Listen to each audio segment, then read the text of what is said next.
Spirit Radio 89 292 FM. Happy St. Patrick's Day to you, Darren Mahan here in studio until midnight tonight. I hope you're enjoying St. Patrick's Day, and I promise you're going to enjoy this show. It really is fascinating and interesting, and we will get in depth about St. Patrick and his life, and I have the pleasure to be joined in studio by James Lynch, ancient Irish historian who has traced the life of St. Patrick from ancient sources. James, thank you for joining me this evening. You're more than welcome, and happy St. Patrick's Day to you and to your listeners. Absolutely. In advance. Yes. Now, you've compiled a book published recently, and it's St. Patrick After the Ancient Narrations, and it's by your uncle, Reverend Philip Lynch, but you put together the research. Tell us a little bit about that. Well, in our research we found that no less than 64 bishop saints had wrote several lives of St. Patrick. In other words, a great bishop, say in Donegal, and another one maybe in Cork, would write about what he did in their regions. And Keating, and amongst others, the great historians that have come down to us through the ages, put those together from the ancient books and give the references. Unfortunately, modern academics seem to limit Patrick to just to his confession and a letter he wrote to a king in England, because they know it's sort of in his style of writing. It's still not the original paperwork. It had to come down. The paper has gone. Patrick's body is gone. So we take our sources as those ancient writers. Yeah. And if you're to limit St. Patrick just to what he said in his own writings, you would be limiting, like, for example, what Jesus said. What about all the things, the context that we get from the Gospels, where they tell what town he went into, who he met, who approached him? If we limit the Gospels to just what he said, we'd have a very shortened canon. So it's the same with Patrick. I'm afraid we don't know Patrick, and that came across very avidly to us in our research, and my uncle in particular. And he always said to me, James, we need to get back to the ancient sources. We have become too exacting in our rationing and reasoning that anything miraculous is out. Anything that's doesn't fit well with the so-called modern era is out. And tell me this, how long did he spend researching? Many years, and put it together. And I had to follow him many years. I went back to Maynooth, to the university, and one of the volumes there's 10 volumes in it by O'Hanlon, very Reverend O'Hanlon from Galway, I think he's from. 400 pages of very heavy detail just to get the footnotes right and get the academic aspects right, which was already written by my uncle, but I had to be skeptical and get it right to bring it to your audience. And how long did it take you? I mean, he researched for a long time, and then you to compile it together. How long did it take you to do that? Well, he's dead 3 years, and I hadn't stopped since the time he died, and this is his 4th year now. He's dead. Died on Good Friday, by the way, and it's a great legacy, and we're bringing it to the Irish people, that it would be lovely if you could ask any Irish person here or in America or Hong Kong, who was Patrick? Yeah. And that they would have it immediately off their lips, exactly who he was, where he's from, what he did, and why here we are 1,520 years talking about a man. Yes. He must have been a fair, Absolutely. I really want to, with this show, is to bring us back to the life of St. Patrick, and give people an idea, who St. Patrick was, and about the times, and about Ireland itself at the time. So maybe you might bring us back to, maybe the beginning, as to where St. Patrick came from. In Patrick's time, all of Europe, and indeed the whole world, was overrun by the Romans, except 2 little nations on the western extremities of Europe, one being good old Ireland and the other our cousins in Scotland.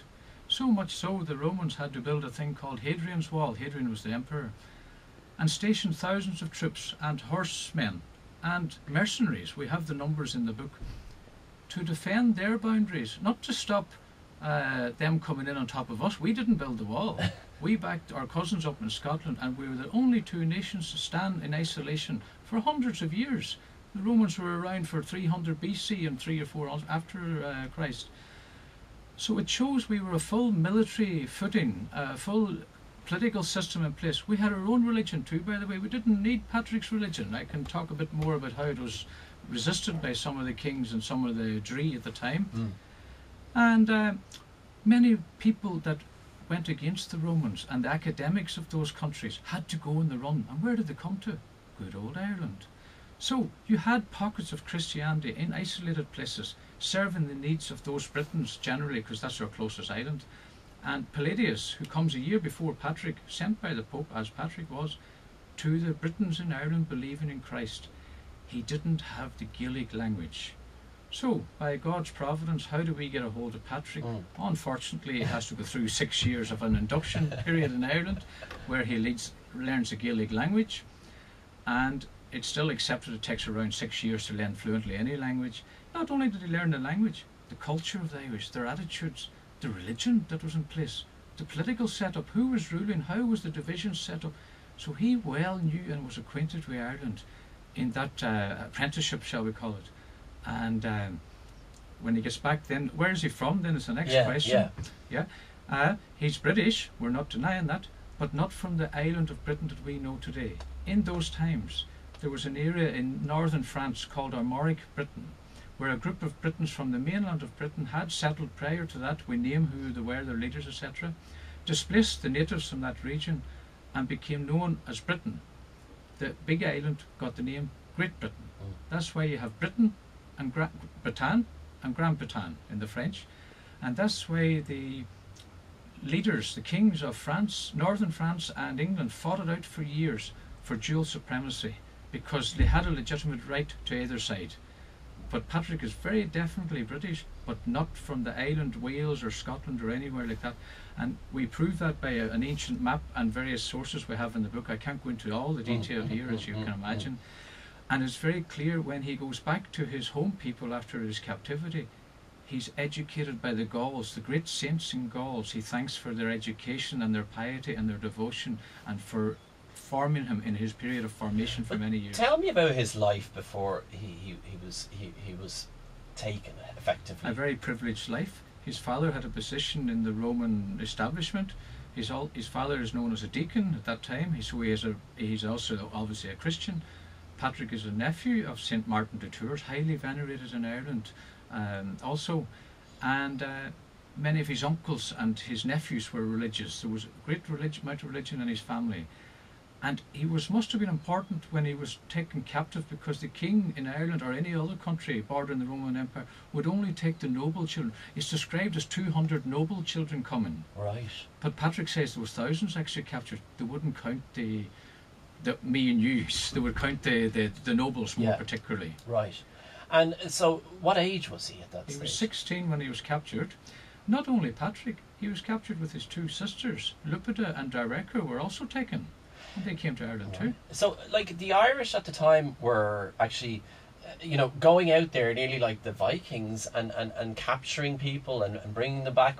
Like, explain to me the system in Ireland at the time as to, how that came about. Well, just a small correction there. To our credit, no, we didn't invade or stay in any other person's country. To the credit of the Irish. Okay.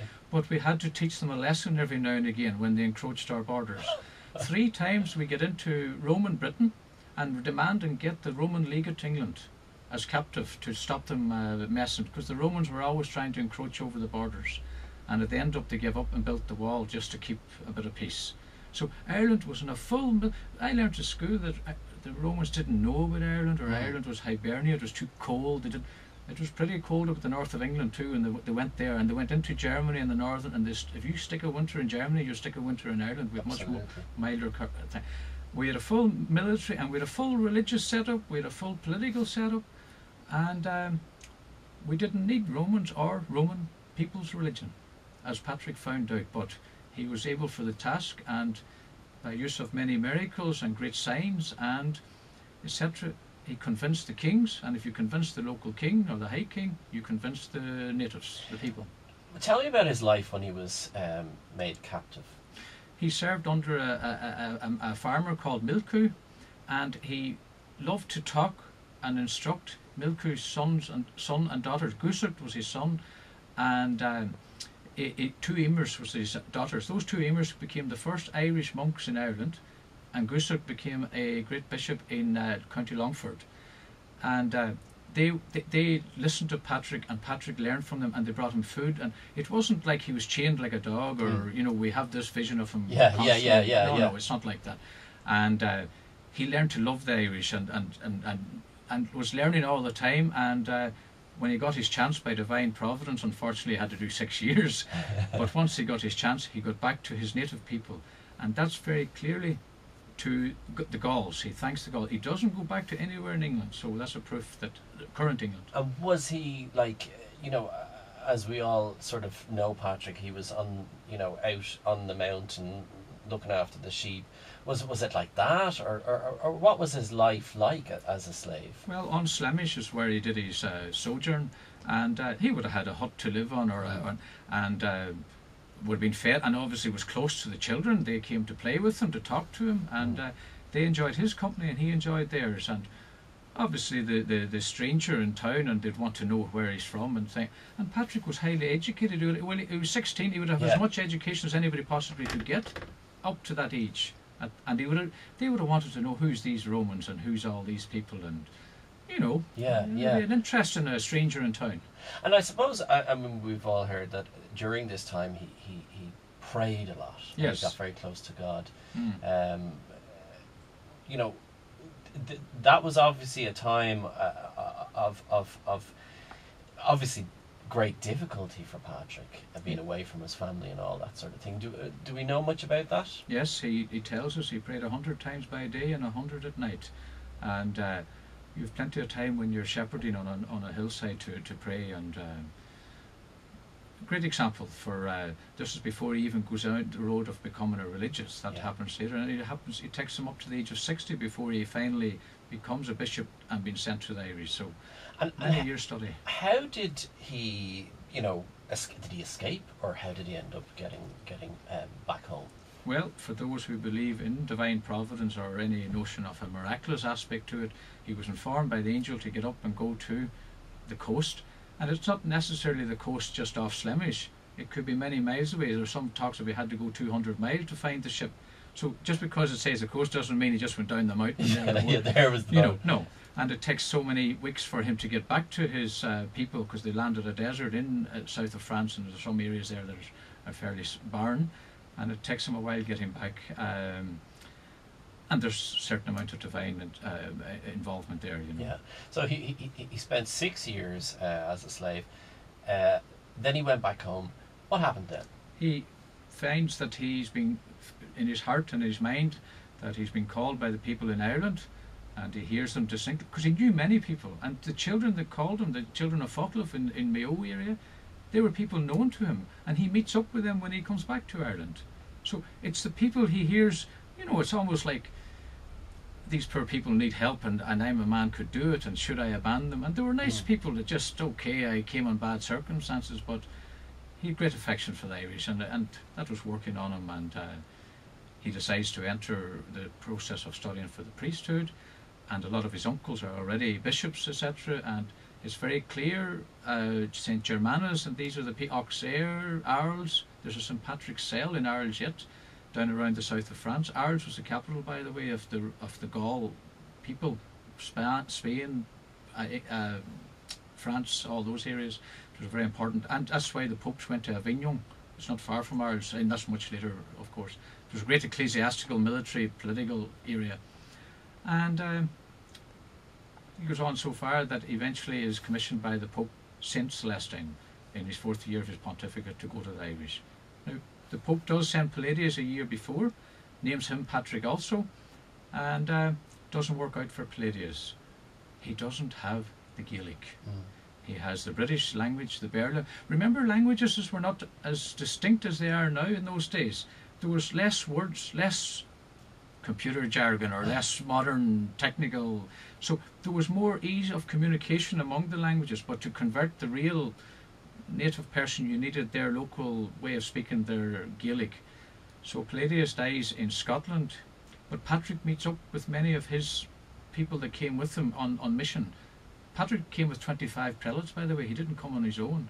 The Pope armed him with money, with books, relics, and consecrated him for the job. And Patrick, in the history we show, sends Bishop Munoz his nephew back and forward to Rome to get more relics, etc. And to report on how the job was going, of course. And the whole of Rome was anxious to get Ireland, the only country in Europe at that stage, and the Scots, to come on board. Yeah, yeah. And like, it didn't happen overnight. I mean, he was 16, and then he was 6 years in captivity, and then he was about 22. But he wasn't. What age was he then when he eventually came back? He didn't get here till his 60th year. And he, like Moses, in the scripture it tells you Moses lived to 120, yet his vision was undimmed and his vigour unabated. That's a direct quote from Deuteronomy, by the way. But moderns tend to be sceptical of anybody that you say could be that age. But these are the limited, extraordinary people we're talking about. The ordinary person dies still at 70 or whatever. There's a David Norton I'm aware of in recent times who died in Alaska, 117. I think the oldest person in the world is 115 today. So are we to deny the great Moses or the great Patrick, by divine intervention or whatever, his faculties up until that age? So he obviously did a lot of study, a lot of soul searching, and really prepared himself for something which was quite an enormous task. It was an enormous task, and it required great discipline of mind and body and soul, and he didn't let us down. When we're sitting here, Darren, 1,520 years later, and millions, there was something about the man, So tell us what happened when he first arrived. Well, he had friends and contacts in Ireland, and remember the period that he was training in France. There wouldn't be nothing to stop a letter coming back and forward, people telling him what's happening, and the Romans would have had their people reporting. There was plenty of communication, trading, etc. going on. We have this idea that the past people didn't drink wine in Ireland or didn't be able to get their hand on, say, some produce from France, and we give them some whiskey perhaps. There was full trade and going on all over. And I was just saying to you before you came on, I mean, you had this image of Ireland being, land of savages, before. But you were saying to me that wasn't the case. Tell us a little bit about Ireland and a lot at of the time. Modern academics simply make the mistake when the Romans calls a country barbarian. It just means you're born outside the Roman Empire. It doesn't mean anything about your character or what you're like. It's just a term like saying, oh, they're not Irish. You're not dispersing or dispelling what the other people are like. So some fall for that very simple ruse. So it was a fair country that stood against them and kept them out. We were obviously able for them, because they would have took us if they could have. And what was the system like? What was living like in Ireland? Well, when King Niall, who is the king who brings Patrick to Ireland, the famous King Niall of the 9 hostages, he sails into France in what's described in the history as an innumerable fleet. So it must have been a fair amount, and to go that far after the Romans and take them on, you needed a few men with you and an innumerable fleet. It's a fleet of ships. So it shows you the level of sophistication, and Patrick marvelled at the education of the poets and the dree and the bards. They had their history preserved. They had the books of learning. Moderns have told me that that was the monks that brought the writing to Ireland. Nonsense. They were writing long before that. The monks preserved it and put it into the monasteries for posterity and to keep it, and Patrick cooperated with that. And every 3 years on Tara, the royal records, civil, political and ecclesiastical, were updated and deposited in the great monasteries of learning for posterity. And that's the source material I'm taking.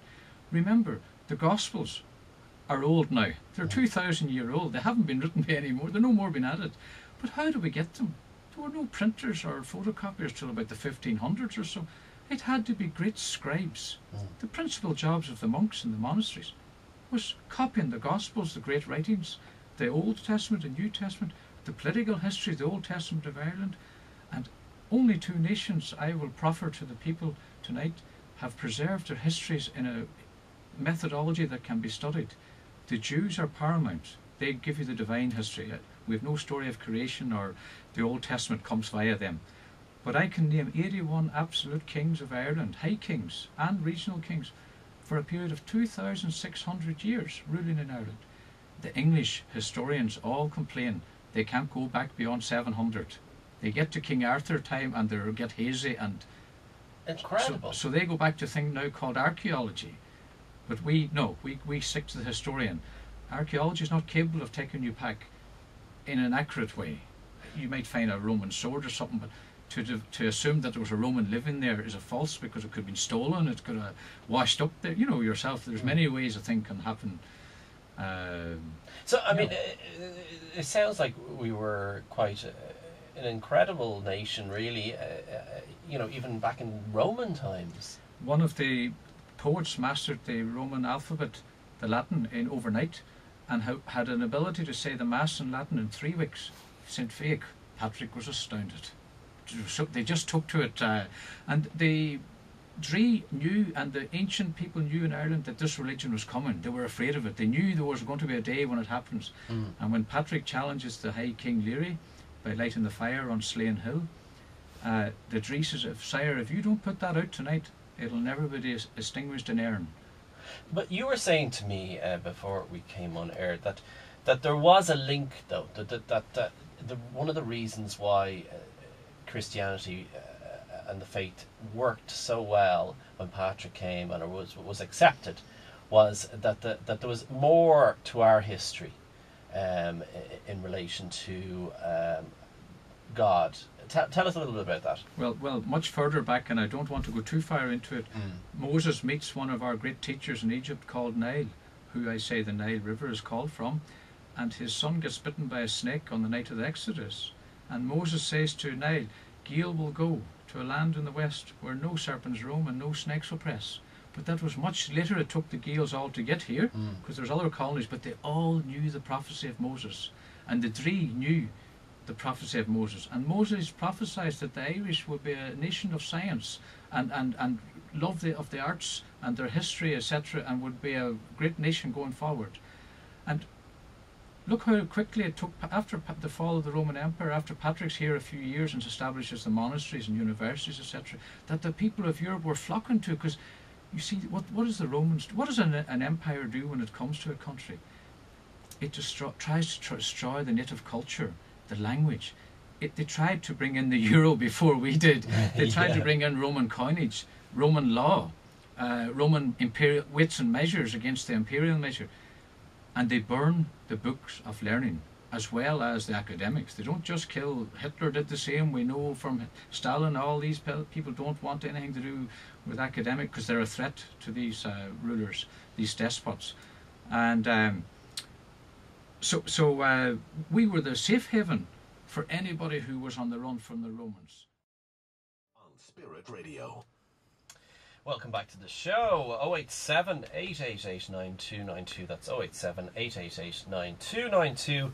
I am joined in studio by historian James Lynch, who is telling us all about St. Patrick on this special St. Patrick's Day show. So thank you for joining us. Excellent show, enlightening. Great to hear such detail about St. Patrick. Thanks. Thank you for that. Now, you were telling me that St. Patrick arrived in Ireland. What happened? What happened when he came? Did he go to the High King? What process happened? Well, he had contacts in Ireland, friends, and Deku was one of the people who welcomed him in, I think, County Down, around that area. So he gets himself ready. He would have picked the time properly, and knew that there was the fires were lit throughout Ireland, started by the High King. Each region had to light a fire then to say to the king, "We have got the royal tribute in for the High King and Tara," from each region. It was a system of control. The Indians used it, I think, in America, smoke signals and things like that. Yeah. And these were usually lit at two pivot dates of the year, the 1st of May and the 1st of November. They're the two chattel dates for paying your loans yet. Farmers and people in business would know that yet. And two important feasts, Samhain and Belchina. And there were quasi-religious aspects to that too, but it was primarily a political thing, and financials, of course. So lo and behold, this fire gets lit on Slane. Hill is visible from Tara, and there's consternation in the royal camp of Leary's.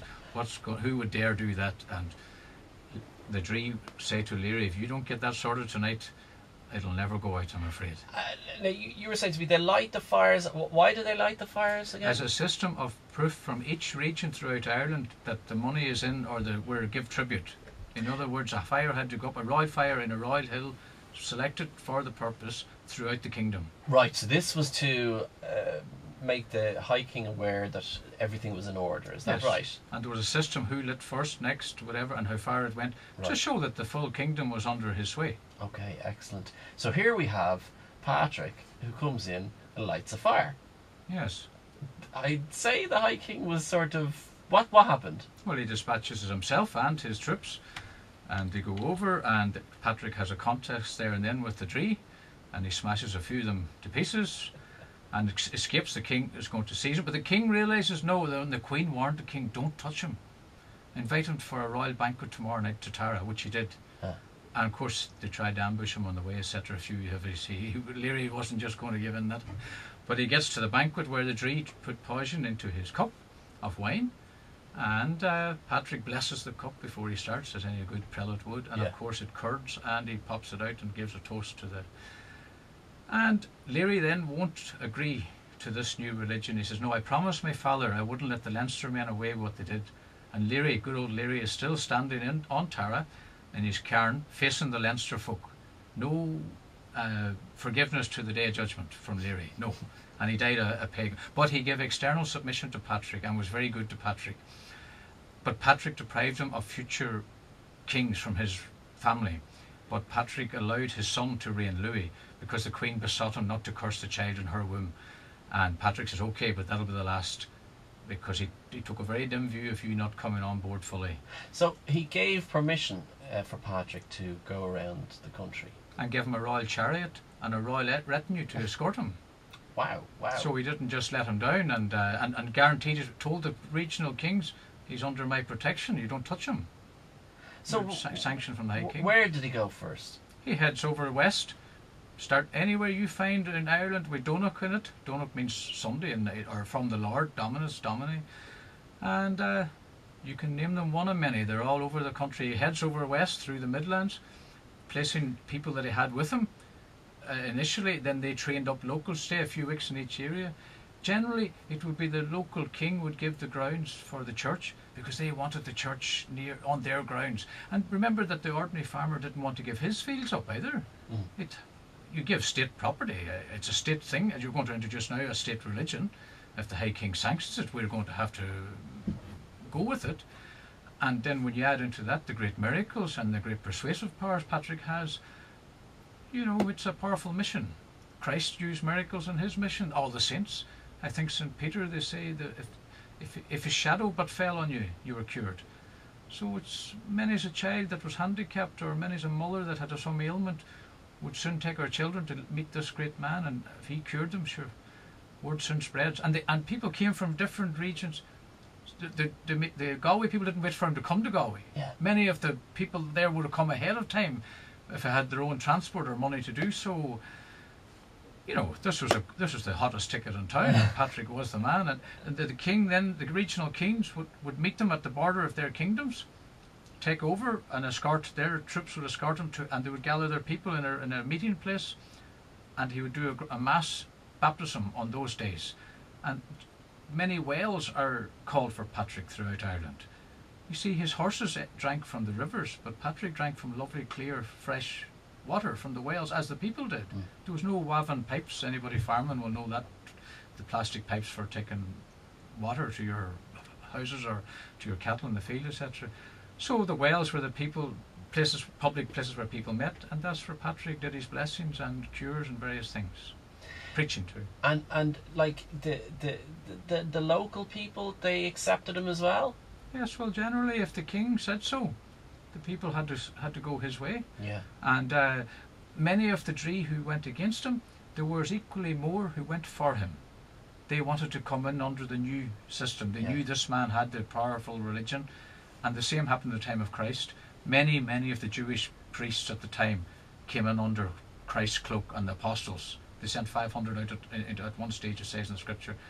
But of course the hardcore shall we say, zealots of the old order weren't going to come on board, and you know how that ended up in Jerusalem 2,000 years ago. And so he had the Gaelic to speak to the natives. And knew the culture, knew the style, and knew who was ruling him, could talk to them, and knew about the history of Ireland. He would have studied the history from the books. The children would have told him, oh, such and such a king did such and such, and the reason it's his family. And that's, of course, why he knew to light the flame and all that sort of thing. He knew the culture. He knew the political, cultural, taxation, religious system. He knew the geography of the country too, and and there's a certain amount of divine leadership too, or inspiration. And he doesn't just go west and stop and then go north or south. He comes back again and retraces steps and goes to Tara every year for banquets and cooperates in upgrading the historical records of Ireland and the genealogies that were so important for who would become the next king for each. And they couldn't be tampered with because people were watching it, because you weren't going to do me out of my kingship by bringing in some impostor or. Yeah. And when the British royal family to this day want to get their ancient records, they come via the lineage of the Irish kings that they married into at a later period, of course. But we were married also, by the way, to all the kings of Europe. Kings in one country marry kings in others. There's no shock there. Yeah. So the Irish kings weren't left out of this. Not at all. Many of our ancient kings were married to people in Spain and Denmark, even, and England, France. There was kings in one country find kings' daughters and princes and princesses to marry to keep the thing true blue. And all the kings of Europe were linked. That's what caused the bloody First World War, effectively. It was kings of Europe fragmenting and falling out among themselves. They were all closely. The Russian royal family was related to the British, as was the German. The House of Windsor wasn't the House of Windsor of the First World War. It had to divorce itself from the Germanic wouldn't do to be too German sounding anymore, and that's a proof of that. So actually. we weren't separated from that. Not at all. I suppose the history that I remember in school was, we were savages out into battle, running naked, and this was our past. But this isn't the case. Caesar himself says it was the monks and the great tree of Britain and Ireland that educated the French or educated the Gauls. They brought and not long after Patrick establishes the monasteries, and they became great powerhouses of learning. So even in Armagh there was a British quarter where it was their own people came from Britain to study the great books and the religion, and they flood Europe then and set up monasteries and great preachers. And it's the international community at the time that gave Ireland the title the Isle of Saints and Scholars. It's not the Irish made that up. We have never attained that status since. Now, to bring me back, how long did it start? Obviously it didn't happen overnight. How long did it take St. Patrick to convert Ireland? He was 7 years in Munster, and when Patrick was in Munster or any of the regions, there was a general amnesty from wars and raising taxes or enforcing any erics or any difficulties. Where Patrick was, peace had to rule, and that was the kings had to agree that the High Leary put that sanction on them to give Patrick. That allowed people then from different kingdoms, different kings also, to travel to meet the great man in advance of him hitting their territory. And you have it recorded, St. Declan comes to meet him in advance of him going down into Waterford country, and the monks of Palladius, the people that were the Britons teaching that were there, come to him on various occasions, and and some of them actually were reluctant enough sometimes to fall under Patrick, and they'd no luck until that happened. And Patrick told them that you'll even have poverty, he says, in your churches until you come under my. And there's a few instances in the book about that, and and there was his charioteer got wind of a plot on his life and asked Patrick, I'm getting tired driving you around, Patrick, you wouldn't mind if I rested for a while in the back and you take the reins? I will. Right. And not long after it, a spear comes through the window of the carriage and kills the charioteer, and Patrick realised he gave his life for me, and he thought that was marvellous. Horan was the name of the charioteer. So Patrick didn't just get it all one-way traffic, neither did any of the great saints. Yes. There you have to, as I say, carry your cross. Now, You were saying to me there was an incident with the son of the High King in relation to a miracle that happened. Louis choked one in Patrick's presence, and the mother besought Patrick to bring him back to life. He died, and Patrick prayed for 3 days and fasted 3 days and nights, and gave the child back alive to the Queen. She was absolutely delighted. She set up a feast, Lamb Sunday, where she donated so many lambs to the church on a specific Sunday to commemoration of Cudge Vichel, and Michael was Patrick gave the Patrick gave the power for the miracle to Archangel Michael, even though he did the miracle. He says no, it was his intercession in heaven that delivered the child back. So look how detailed I'm talking to you on this. It's fascinating. I can't make this up, Darren, because it rolls as there's a film in it. It rolls as Patrick rolls through Ireland at various place names, the townlands, and I'm very specific to my own county Donegal because I know more than I can put in a general book of what he did locally. Tell us some. Well, in one area in Donegal, near where I'm from, Murlough in Lifford, County Donegal, he crossed this stream, but 3 times the chariot wheel broke and Patrick was left without one of his wheels. And after the 3rd time he says, no, I'm not meant to swing into West Donegal. That area is going to be lit up by a future missionary, and that was the great St. Columkill.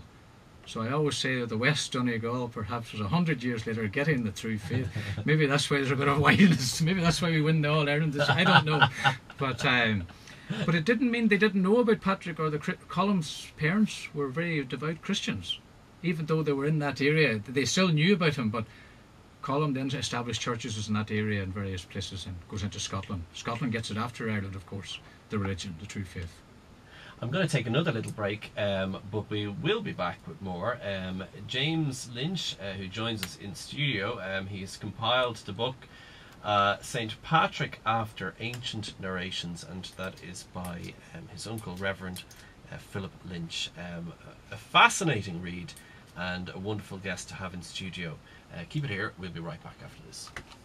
Lynch and James, just to get to some questions. Did St. Patrick chase the snakes out of Ireland? Well, I think most reasonable people know that refers to chasing the main snake, which is the worship of anything associated with the devil or not non-Christian. So as Moses told the Irish way back in history, they would go to Gael, which is, we're called Gaels from him, our language is Gaeilge. He would go to a land in the west where no serpents roam and no snakes oppress. So it's not explained by science why Ireland has no snakes, by the way. It's a bit of a conundrum. Nobody can come up with a reason for it. It is unusual, isn't it? Extremely, because they're in our neighbouring island, and it'll be every bit as cold in one thing and the other. So, but thank God. I believe they've even tried to bring them in, and they don't survive. That's right. I think so too. Yes. I know you introduced me as an ancient Irish historian. Just people might say, well, what the hell relevance has all this got to 2013? This happens to be the year of faith that Pope Benedict, the previous Pope, inaugurated for the Church, and I'm convinced there'll be no renewal of the Church in Ireland outside a knowledge of Patrick. Copy him, learn from him, do it how he did it. And he was here at a time of unity within the Church. There was no division in the Christian world community at that stage, between east, west, north, south, or anything. So he's a unifying factor. And I'm convinced our prelates and priests need to get to know him, not limit him to the confession or to his letter to Coroticus. There's so much more. And people want to know the more. If I was in my local chapel, I want to hear what he did here, where I'm at. Not give me the Donegal part, give me the Dublin part, give me the why Shankill has it, or why, and that makes the faith alive, So that's I would throw that in, and it's time to get back to that. So it has relevance. That's what I'm saying. Absolutely. Great to hear the real story of our patron saint. Absolutely. Did Patrick pick the shamrock? Well, at university I was told that there's no written records of Patrick and the shamrock till maybe the 1600s, 1700s. But that don't mean it wasn't practiced. I know many things that I've written about for the first time in my local area in this book, but it was known to me, it came to me after many years. What was the story? He used the shamrock, yes, and it's an obvious, simple thing to use. You're preaching and you reach down and you have a thing to explain 3 in 1, and you show it. And what comes down from tradition, the Mass that St. Peter celebrated before the Gospels was written was the same as Jesus showed him in the room in Jerusalem. Do this in memory, do this as I've shown you now, I've said what to say. So it was being practiced before it was written. So, same with the shamrock. It's a symbol, and thank God we have it. It's a wonderful symbol, and a symbol of Ireland.